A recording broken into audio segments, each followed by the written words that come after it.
सुन थियो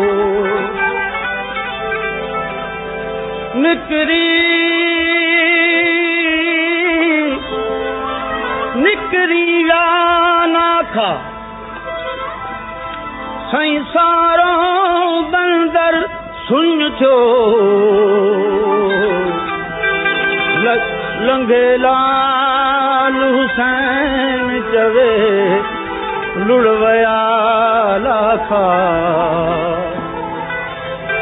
उहे रूह हसंदा राखा उहे रूह हसंदा राखा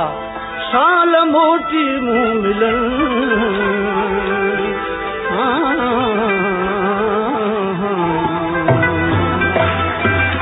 हर का लिखो पंहिंजो लोड़े केर लिखे मोड़े हर का लिखो पंहिंजो लोड़े केर लिखे मोड़े अला केर लिखे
अचे गंध भरी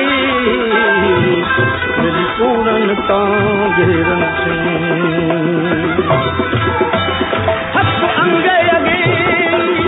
मालिक लिखिया अंग अगे हथ अंग अगे बाबा अंग अगे साईं अंग अगे मालिक लिखिया अंग अगे मालिक लिखिया तोड़े रुके तोड़े रोड़े हाय तोड़े रुके तोड़े रोड़े केर लिखे अला केर लिखे हर का लिखो पैसे लोड़े केर लिखे केर लिखे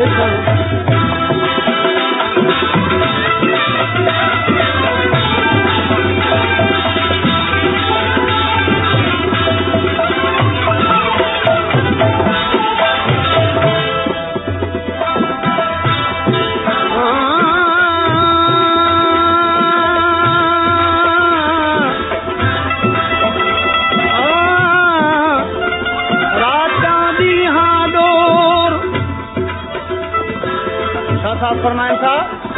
राचा दी हाँ डोर जादे गजार बजी इन्नी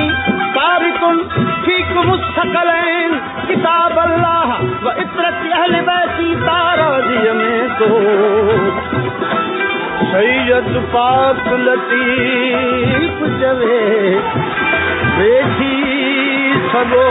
तो बैठी सगो छोर अली जे औलाद जो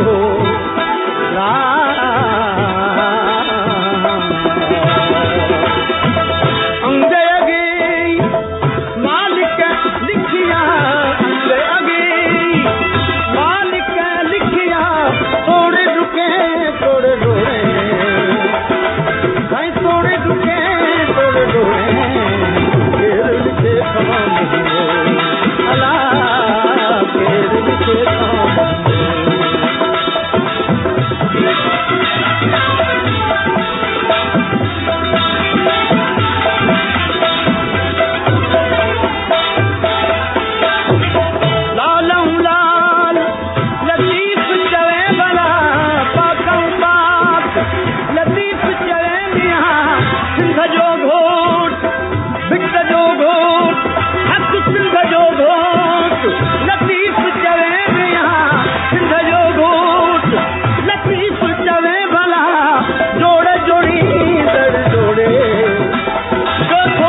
मूलियो सुरसुर थे तंग तिहारी तान कयो सो कबूलियो सिर आहे सच में जो की मंजदान खाक मिट्टी का बान काटा कोई कुछ नहीं लाल